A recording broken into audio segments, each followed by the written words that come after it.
Hello বন্ধুরা, welcome to spot টক। তো বন্ধুরা, স্বপ্নের চ্যাম্পিয়ন্স ট্রফির শেষ ম্যাচ তথা ফাইনাল ম্যাচটি মুখোমুখি হতে চলেছে চির প্রতিদ্বন্দ্বী নিউজিল্যান্ড ও আমাদের ভারত। রবিবার 9 মার্চ দুবাই ইন্টারন্যাশনাল স্টেডিয়ামে ফাইনাল খেলাটি হতে চলেছে। তো ফাইনাল খেলার আগে আমরা দুটি টিমের কম্বিনেশন ও তাদের আইসিসি টুর্নামেন্টে কেমন পারফরমেন্স অ্যানালাইসিস করব। ভিডিওটি খুবই ইন্টারেস্টিং হতে চলেছে, তাই পুরো ভিডিওটি দেখতে থাকো। আর আমাদের চ্যানেলে প্রথমবারের মতো এসে থাকলে চ্যানেলটিকে সাবস্ক্রাইব করে আমাদের পাশে থেকো। তো বন্ধুরা, 25 বছর পর আইসিসি চ্যাম্পিয়ন্স ট্রফির ইতিহাসে আবার ভারত নিউজিল্যান্ড ফাইনাল ম্যাচ হতে চলেছে। 2000 সালের সেই ম্যাচে সৌরভ গাঙ্গুলির ভারতকে 4 উইকেটে হারিয়ে চ্যাম্পিয়ন খেতাব জিতেছিল স্টিভেন ফ্লেমিংয়ের নিউজিল্যান্ড টিম। 2000 সালের সেই ফাইনাল ম্যাচে ভারত প্রথম ব্যাট করে 264 রান করে।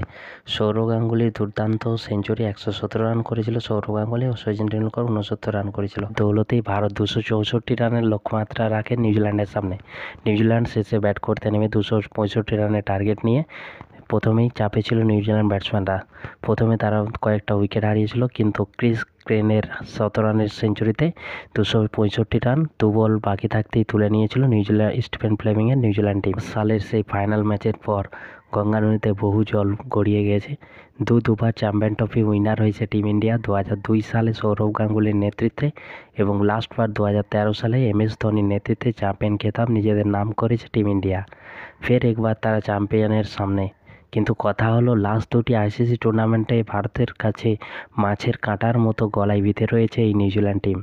সেটা 2019 ওডিআই ওয়ার্ল্ড কাপ সেমিফাইনাল বলি কিংবা 2021 টেস্ট চ্যাম্পিয়নশিপ ফাইনালের কথা বলি, দুইটি ম্যাচে নিউজিল্যান্ডের কাছে পরাজিত হয়েছিল টিম ইন্ডিয়া।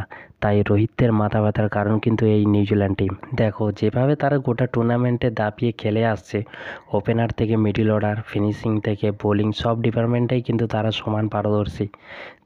আমি কিন্তু টুর্নামেন্ট শুরুর আগেই বলেছিলাম, বিগত 10-15 বছরের নিউজিল্যান্ড টিমের চেয়েও কিন্তু ভয়ঙ্কর এবারের এই নিউজিল্যান্ড টিম। সেমিফাইনাল ম্যাচে সাউথ আফ্রিকার মতো হাই ভোল্টেজ টিমকে যেভাবে নিউজিল্যান্ড টিম উড়িয়ে দিয়েছিল, 362 রানের বড় লক্ষ্যমাত্রা রেখেছিল। দুই ব্যাটসম্যান সচিন রবীন্দ্র ও কেন উইলিয়ামসন জোড়া সেঞ্চুরি 17 রান করেছে। তাতে কিন্তু ভারতীয় টিম কিছুটা হলেও চাপে থাকবে। ফাইনালের আগে দুটি টিমের কম্বিনেশন সম্পর্কে আমরা তুলনা করে দেখে নেব। নিউজিল্যান্ড হয়ে প্রথমে ব্যাট করবে উইল ইয়ং, সচিন রবীন্দ্র আর কেন উইলিয়ামসন, দুর্দান্ত ফর্মে রয়েছে। আর ভারতের হয়ে ব্যাট করবে রোহিত শর্মা, শুভমান গিল, বিরাট কোহলি। তো প্রথম তিনজনের যদি ব্যাটিং অর্ডারের তুলনা করায় দেখা যায়, উইল ইয়ং, সচিন রবীন্দ্র ও কেন উইলিয়ামসনরা কিন্তু দুর্দান্ত ফর্মে রয়েছে। উইল ইয়ং একটা সেঞ্চুরি করেছে, কেন উইলিয়ামসন একটা, সচিন রবীন্দ্র অলরেডি 2টি সেঞ্চুরি করেছে এই আইসিসি টুর্নামেন্টে। আর এদিকে ভারতের রোহিত শর্মা, শুভমান গিল ও বিরাট কোহলি এরাও কিন্তু ভালো ফর্মে রয়েছে। শুভমান গিল দুর্দান্ত ফর্মে রয়েছে, বিরাট কোহলিও ভালো ফর্মে রয়েছে। সুতরাং টপ অর্ডারে দুটি টিম কিন্তু সমানে সমানে টক্কর দেবে 50-50। আর এরপরে মিডিল অর্ডারে যদি আমরা দেখি, নিউজিল্যান্ড হয়ে মিচেল, লাথাম আর গ্লেন ফিলিপস ব্যাট করবে। আর ভারতের হয়ে শেষ আয়ার, অক্ষর প্যাটেল, রাহুল, হার্দিক পান্ডিয়া ব্যাট করবে। মিডিল অর্ডারে দুটি টিমের ব্যাটিং কোয়ালিটি অনেকটা সমান হলেও আমার মনে হয় ভারত কিন্তু মিডল অর্ডারে অনেকটাই নিউজিল্যান্ডের চেয়ে এগিয়ে থাকবে। কেননা হার্দিক পান্ডিয়া, রবীন্দ্র জাডেজা আর কে রাহুলের যে ফিনিশিং, সেক্ষেত্রে কিন্তু নিউজিল্যান্ডের তুলনায় ভারতের ফিনিশিংটা একটু বেটার বলে মনে হচ্ছে। তাই ব্যাটিং ফিনিশিংয়ে কিন্তু ভারতীয় টিম এগিয়ে থাকবে বলে মনে হচ্ছে নিউজিল্যান্ডের তুলনায়। এবার দেখব আমরা বোলিং ইউনিটে যদি আমরা নজর দিয়ে দেখি, ভারতীয় টিমের বোলিং ইউনিটে থাকছে মোহাম্মদ শামি, বরুণ চক্রবর্তী, কুলদীপ যাদব। আর নিউজিল্যান্ডের বোলিং ইউনিটে থাকছে ম্যাট হেনরি, রোরুক আর জেমিসন। দুবাইয়ের পিচ যেহেতু স্পিন সহায়ক, সেক্ষেত্রে কিন্তু ভারতীয় স্পিনাররা কিন্তু মাথা ব্যথার কারণ হয়ে দাঁড়াবে নিউজিল্যান্ডের টিমের জন্য।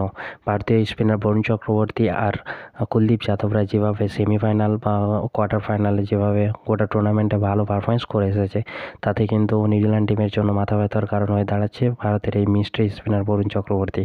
সেক্ষেত্রে ভারতীয় বোলিং ইউনিট কিন্তু নিউজিল্যান্ডের তুলনায় অনেকটা এগিয়ে থাকবে। তো আমরা দুটি টিমের টিম কম্বিনেশন অ্যানালাইসিস করলাম। তোমার কি মনে হয় 2000 সালের বদলা কি ভারত নিতে পারবে, নাকি ফের একবার নিউজিল্যান্ডের কাছে হেরে আইসিসি টুর্নামেন্টে হারের হ্যাট্রিক করবে ভারত? তোমার কি মনে হয় কে জিতবে? কমেন্ট করে জানাও। ভিডিওটি ভালো লেগে থাকলে একটা লাইক করে দিও। আর আমাদের চ্যানেলে প্রথমবারের মতো এসে থাকলে চ্যানেলটিকে সাবস্ক্রাইব করে পাশের বেল আইকনটি প্রেস করে আমাদের পাশে থেকো। ধন্যবাদ।